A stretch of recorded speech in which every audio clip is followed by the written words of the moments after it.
అందరికీ నమస్కారం. ఎస్ఎస్ఆర్ ఇంగ్లీష్కి స్వాగతం. ఈరోజు మన వీడియోలో ఇంటర్మీడియట్ ఫస్ట్ ఇయర్కి సంబంధించినటువంటి ఫస్ట్ ఇయర్ ఇంగ్లీష్ సంబంధించినటువంటి జనరల్ స్కీమ్ ఆఫ్ వాల్యుయేషన్ అనేది మనం చూస్తున్నాం అనమాట. పేపర్ 1 స్కీమ్ ఆఫ్ వాల్యుయేషన్ మన సప్లిమెంటరీ జరిగినటువంటి ఇక్కడ చూడండి, అడ్వాన్స్ సప్లిమెంటరీ ఎగ్జామినేషన్స్ మే 2026 సంవత్సరానికి సంబంధించినటువంటి అడ్వాన్స్ సప్లిమెంటరీ ఎగ్జామినేషన్ సంబంధించినటువంటి విద్యార్థులు ఎవరైతే రాశారో, బెటర్మెంట్ విద్యార్థులు ఎవరైతే రాశారో వాళ్ళకి సంబంధించినటువంటి బోర్డ్ ఆఫ్ ఇంటర్మీడియట్ వారు ఇచ్చినటువంటి స్కీమ్ ఆఫ్ వాల్యుయేషన్ అనమాట. ఇవన్నీ కూడా ఫస్ట్ స్టార్టింగ్లో మనకి ఇన్స్ట్రక్షన్స్ కనపడతాయి, జనరల్ ఇన్స్ట్రక్షన్స్ అనమాట. దేనికి ఎన్ని మార్కులు వేయాలి అనేటువంటిది, ప్రోజ్కి ఎన్ని, పోయిట్రీకి ఎన్ని, కంటెంట్కి ఎన్ని, ఎక్స్ప్రెషన్స్కి ఎన్ని, అన్నీ కూడా దీంట్లో ఉంటాయి అన్నమాట. చాలామంది దీంట్లో చూడండి, మనకి ఎక్స్ప్రెషన్స్ కూడా మార్కులు ఉంటాయి. 40% ఎక్స్ప్రెషన్స్ ఉంటాయి. అంటే మనం రాసినటువంటి దాన్ని బట్టి కూడా మార్కులు అనేది ఉంటుందని చెప్పి ఇక్కడ మనకి ఎక్స్ప్రెషన్ బట్టి కూడా ఉన్నాయి.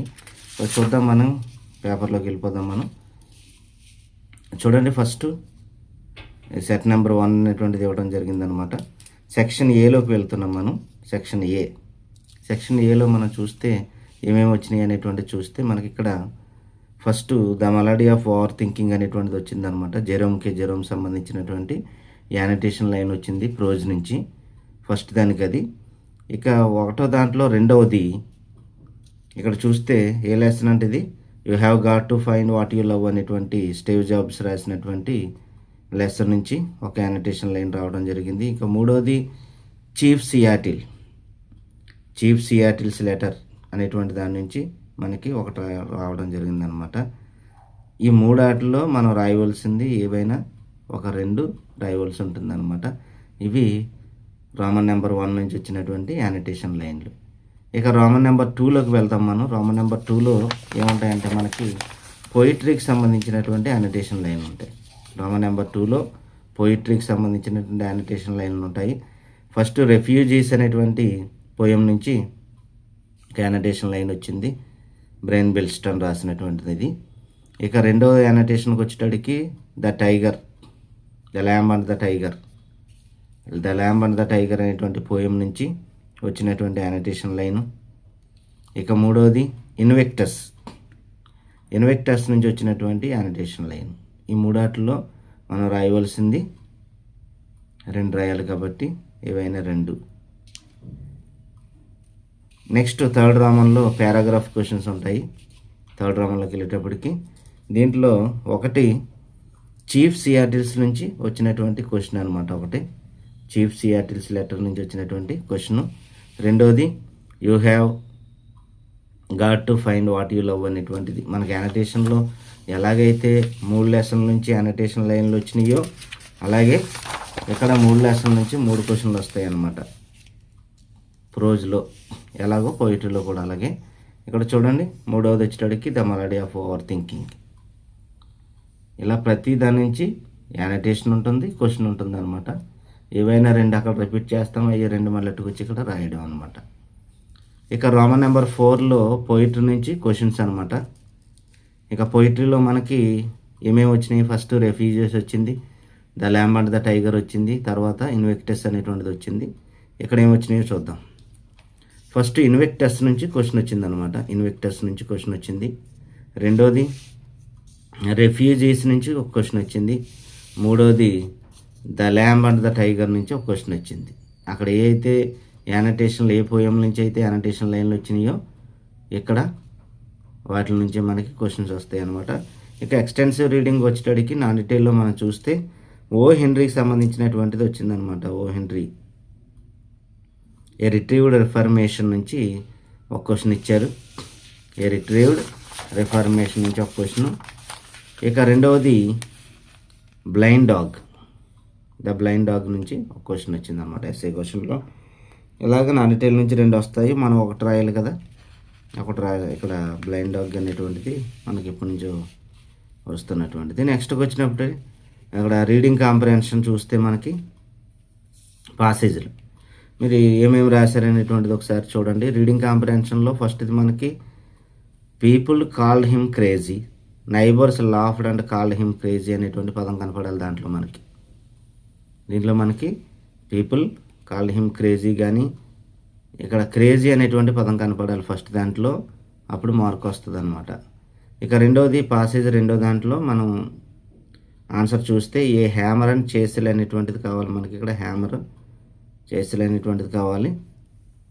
ఇక మూడోది 22 years అనే పదం కనపడాలి దాంట్లో, 22 years. ఇక నాలుగోది వచ్చేటప్పటికి ట్రూ రావాలి, నాలుగో ఆన్సర్ ట్రూ రావాలన్నమాట. ఇవి ఫస్ట్ పాసేజ్లో ఉన్నటువంటి ఆన్సర్లు అనమాట. మీరు ఏమి రాశారనేది ఒకసారి సరి చూసుకోండి. ఇవి స్కీమ్ ఆఫ్ వాల్యుయేషను, ఖచ్చితంగా ఈ ఆన్సర్లు ఉండాలన్నమాట మీరు రాసిన దాంట్లో. నెక్స్ట్కి వచ్చేటప్పటికి ఇన్స్టాగ్రామ్ సంబంధించినటువంటి పాసేజ్ మనం చూసాము. ఫస్ట్ డిప్రెషన్ అండ్ యాంగ్జైటీ ఉండాలి. డిప్రెషన్ అండ్ యాంగ్జైటీ, చాలామంది సైకలాజికల్ డిజాస్టర్స్ ఇవన్నీ రాస్తున్నారు, అవన్నీ కరెక్టే. కానీ సరైనటువంటి ఆన్సర్కి వచ్చేటప్పటికి మనకి మెయిన్ ఆన్సర్ ఏంటంటే ఇక్కడ డిప్రెషన్ అండ్ యాంగ్జైటీ అనేది మనకి దీంట్లో పడాలన్నమాట. ఇక నెక్స్ట్ వచ్చేటప్పటికి ఇక్కడ 2 tips అనేటువంటివి ఇమ్మన్నారు ఇక్కడ. ఇక set time limits, turn off notifications, లేదా replace social media with hobbies like reading, playing, exercising అనేటువంటివి. ఈ మూడాట్లో ఏదైనా ఒక 2 రాయాలన్నమాట. ఇక మూడో దానికి ఆన్సర్ వచ్చేటప్పటికి ఇన్స్టాగ్రామ్ రావాలి. నాలుగోది వచ్చేటప్పటికి fear of missing out, FMO అనేటువంటిది ఏదైతే ఉందో, FOMO అనేటువంటిది కొంత మనకి, దానికి ఫియర్ ఆఫ్ మిస్సింగ్ అవుట్ అనేటువంటిది రాయాలి, ఎక్స్పెండ్ చేయాలన్నమాట దాన్ని. నెక్స్ట్ వచ్చేటప్పటికి ఫాల్స్ రావాలి. ఫస్ట్ పాసేజ్లోనేమో ట్రూ ఉంటుంది ఆన్సరు, సెకండ్ పాసేజ్లోకి వచ్చేటప్పటికి ఫాల్స్ ఉంటుంది అనమాట. ఇక రోమన్ నెంబర్ 8లోకి వెళ్ళిపోదాం. రోమన్ నెంబర్ 8లో టెక్స్ట్ డయాగ్రామ్. దీంట్లో మనకి టెక్స్ట్ డయాగ్రామ్లో బార్ గ్రాఫ్ అనేటువంటిది ఇచ్చారనమాట. ఈ బార్ గ్రాఫ్లో మనం చూస్తే ఇలాగ బార్స్ అనేటువంటిది ప్రజెంట్ చేయాలి. ఈ బార్ గ్రాఫ్స్ అనేటువంటి ప్రజెంట్ చేసేటప్పుడు పైన హెడ్డింగ్ పెట్టాలి. హెడ్డింగ్ పెడతాం అంటే బార్ గ్రాఫ్ అని హెడ్డింగ్ పెడతాం కాదు.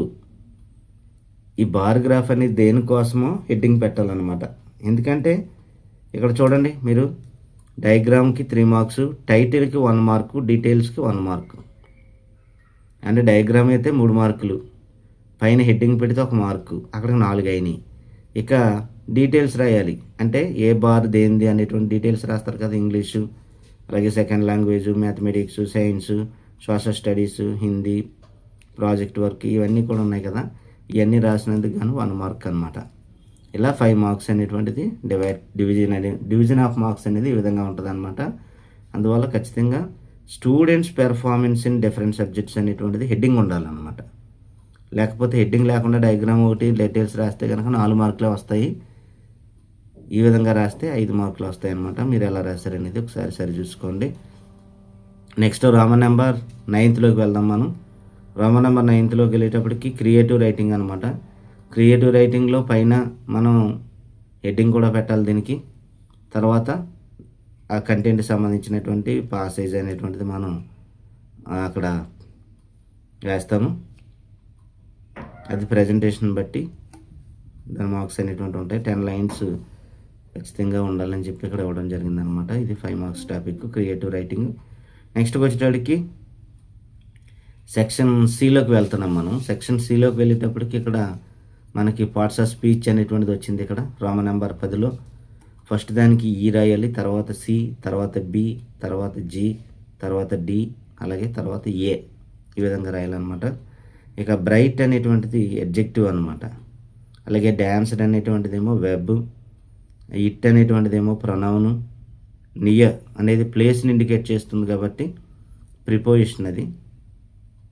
అలాగే ఆనెస్టీ అనేది యాడ్వర్బ్, ట్రూత్ అనేటువంటిదేమో నౌన్. ఇవన్నీ తెలిసినవే మనకి. ఈ విధంగా రాయాలి. ఇక్కడ చూడండి, మళ్ళీ ఆన్సర్ చెప్తున్నాను. ఇక్కడ ECBGDA అనేటువంటిది రావాలన్నమాట. నెక్స్ట్ మనం ఆర్టికల్స్లోకి వెళ్ళిపోదాం. ఈ ఆర్టికల్స్లో చూస్తే ఫస్ట్ యాన్ అనేటువంటి ఆర్టికల్ రావాలి, తర్వాత ది అనేటువంటి ఆర్టికల్, తర్వాత నో ఆర్టికల్, మూడోది నో ఆర్టికల్ రావాలన్నమాట. నాలుగోది ఏ, తర్వాత యాను, తర్వాత ది.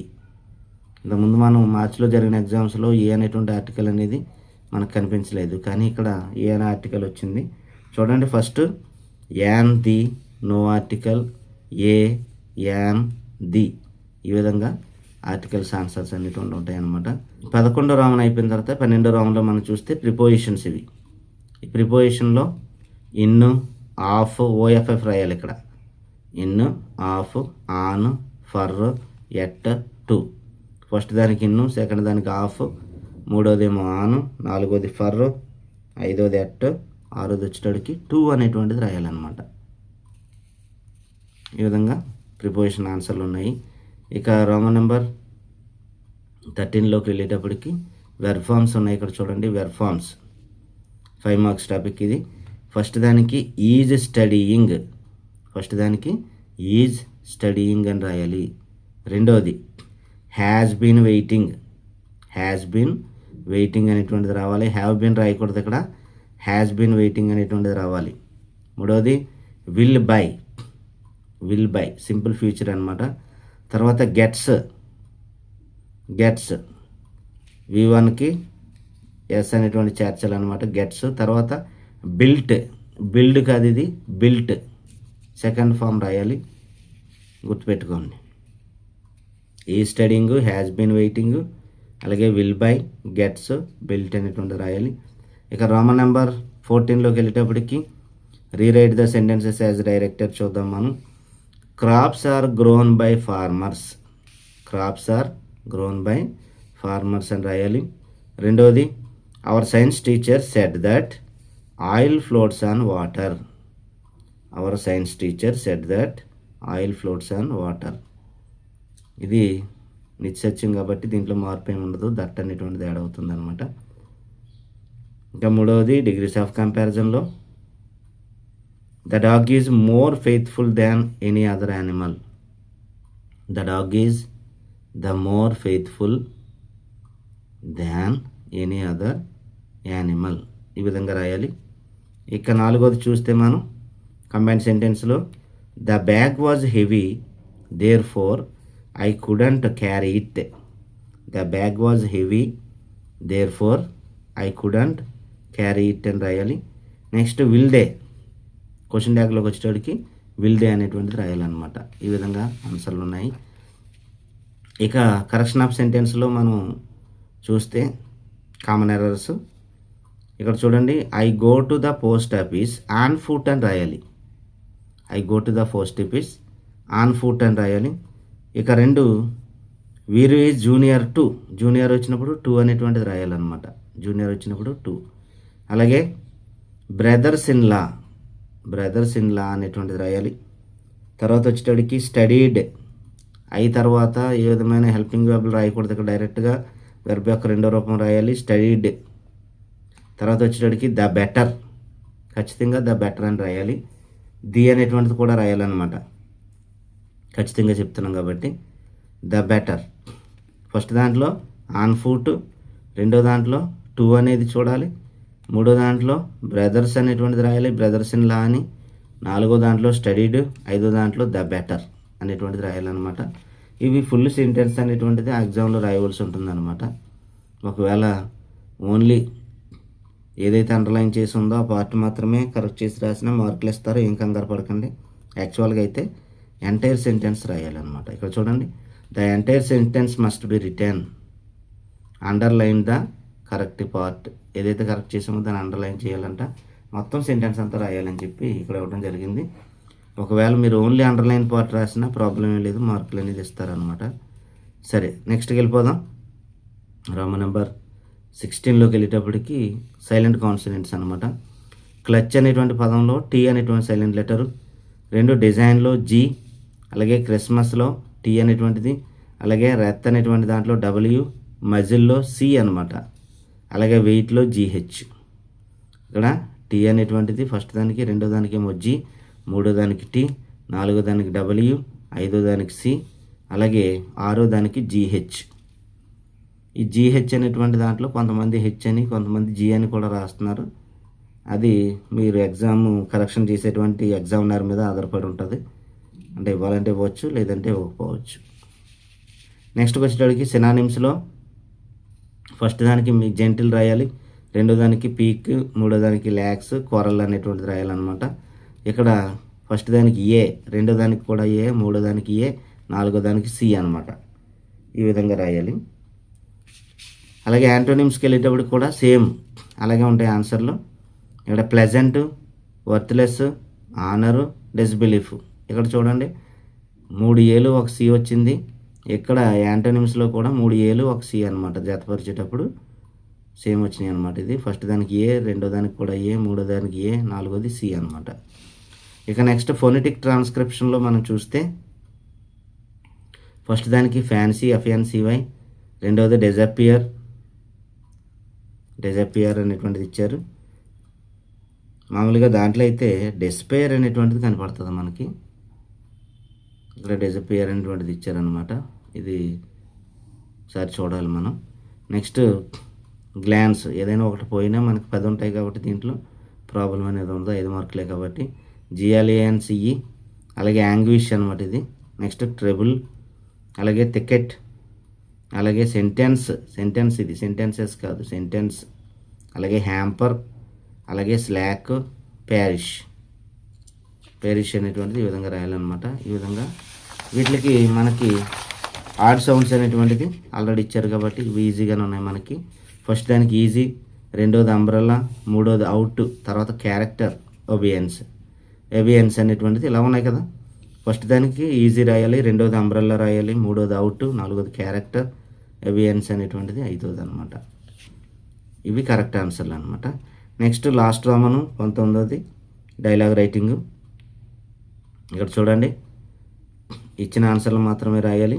ఫస్ట్ దానికి డూ యూ రాయాలి ఫస్ట్ బ్లాంక్లో, రెండోది షౌట్ అనేటువంటిది రాయాలి.